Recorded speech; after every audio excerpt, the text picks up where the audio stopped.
Hello everyone, Andy Wolverton here at Journeys in Darkness and Light, and today I've got the new releases in film noir and neo-noir for Noirvember 2023. Actually, we could call this Neo-Noirvember since we have only a few titles from the classic era, but we'll get into that in just a moment. We kick things off on November 14th from Kino Lorber. We have 2 Days in the Valley, which features neo-noir characters, situations, and multiple plot lines that appear to have been poured into a blender, leaving you wondering if they will converge into a satisfying ending. The film is probably more dark comedy than neo-noir, involving a murder for hire gone wrong, a betrayal, a hostage situation, a rookie cop investigating a murder, and more. The cast includes Danny Aiello, Jeff Daniels, Terry Hatcher, Marsha Mason, James Spader, Eric Stoltz, Charlize Theron, Keith Carradine, and even Lawrence Tierney. In a positive review, Roger Ebert said the film, quote, looks like a crime movie, but crime is the medium, not the message.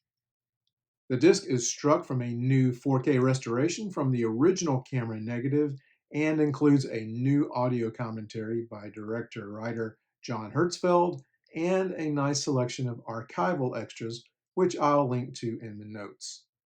Perhaps Martin Scorsese's Mean Streets doesn't technically qualify as film noir, but the film's influence is felt in countless neo-noir pictures right up to the present.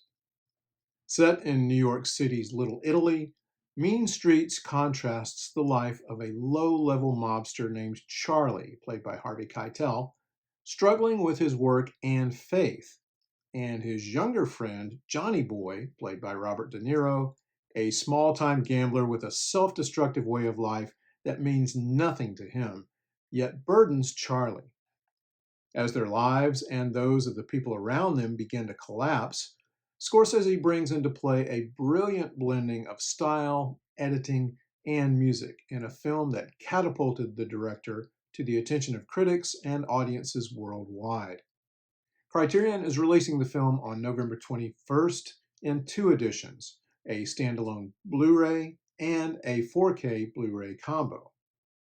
These releases include an excerpted conversation between Scorsese and filmmaker Richard Linklater from a 2011 Directors Guild of America event, a selected scene audio commentary featuring Scorsese and actor Amy Robinson, a new video essay by film critic and historian Imogen Sarah Smith about the film's physicality and its portrayal of brotherhood, an interview with director of photography Kent Wakeford, and more.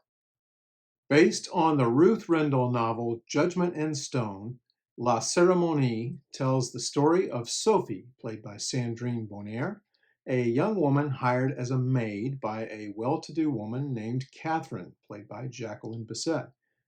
Sophie has a secret, and when she meets up with the local village postmistress, played by Isabelle Huppert, their friendship leads to trouble. Whether you call this film noir, neo-noir, or simply a crime picture, know that once you see it, you won't forget it. This new 4K digital restoration includes a new introduction by filmmaker Bong Joon-ho, an archival selected scene commentary featuring director Claude Chabrol, a making-of program, archival interviews with Chabrol, Huppert, Bonnaire, and co-writer Caroline Elisheff, an episode of the Criterion Channel series Observations on Film Art about the use of off-screen sound, and an essay by crime fiction and true crime expert Sarah Weinman. Like Mean Streets, this one also comes to us from Criterion, also on November 21st. Here's a release that isn't really noir, but it is a lot of fun, and it has many fans out there, including me. I'm talking about Columbo, a 20-disc Blu-ray set from Kino Lorber dropping on November the 21st.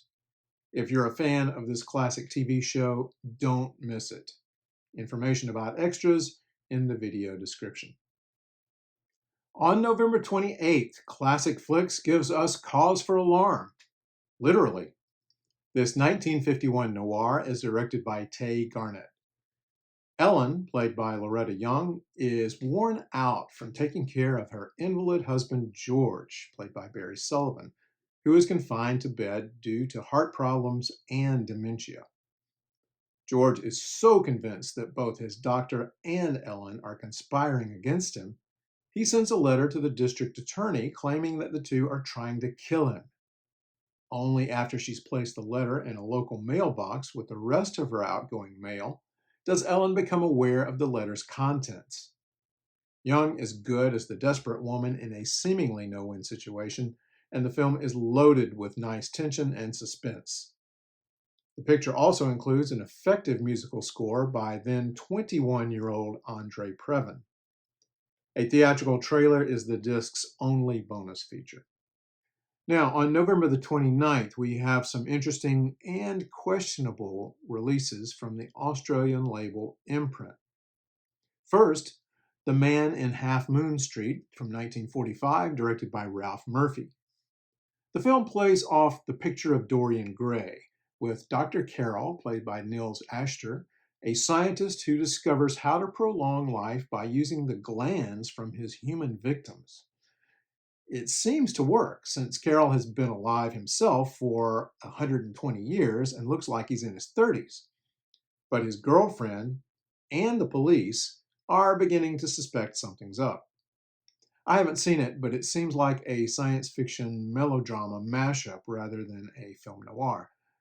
This comes from a new 2K scan and includes a new audio commentary by film historian Tim Lucas. This is a Region B disc. Now, it seems strange that Imprint would release this as a standalone title, since they have another essential film noir box set coming out on the same day, November 29th. Essential Film Noir Collection 5 is an odd assortment of questionable titles. Here's what we have. We kick it off with Island of Doomed Men from 1940 with Peter Lorre as the owner of Dead Man's Island, a sort of penal colony using paroled convicts as slaves. Robert Wilcox plays an undercover agent who investigates the shenanigans and gets himself into some real trouble.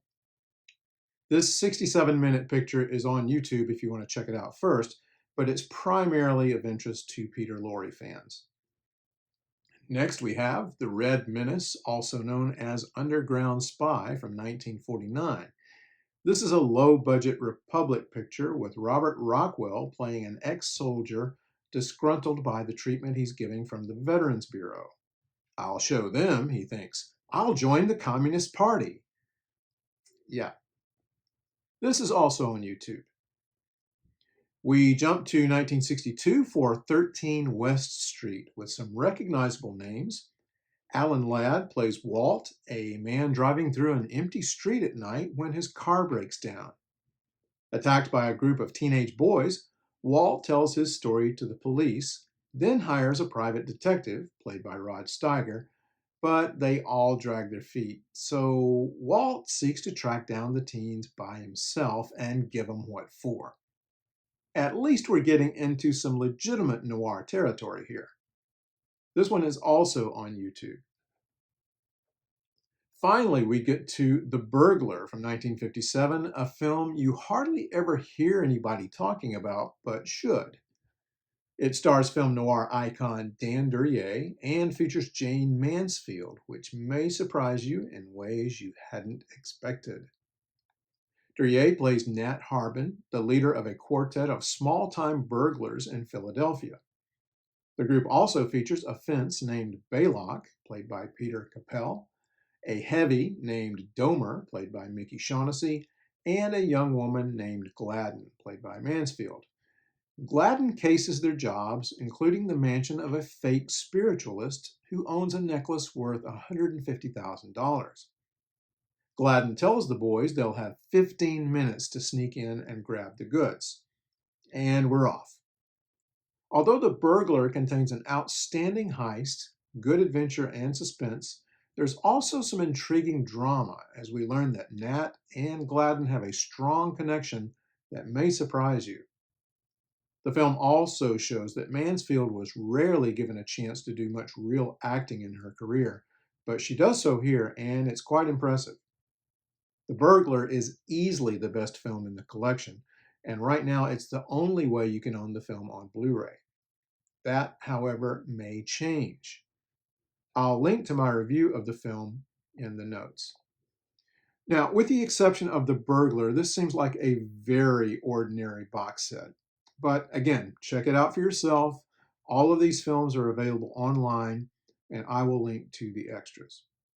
So that's going to do it for this video. Remember, release dates often change, and when they do, or if they do, I will let you know. And also, if you know of any titles that I've missed, just drop me a line. So I hope that your own personal Noirvember celebrations will be filled with great movies, maybe even some film noir parties, who knows. And remember, the holidays are coming up, so you can check out my film noir gift guide for the film noir fans in your life.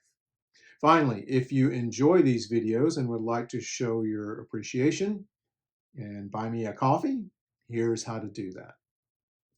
And many thanks to everyone who has and continues to support me this way. Until next time, everybody take care, stay safe, and watch some great film noir.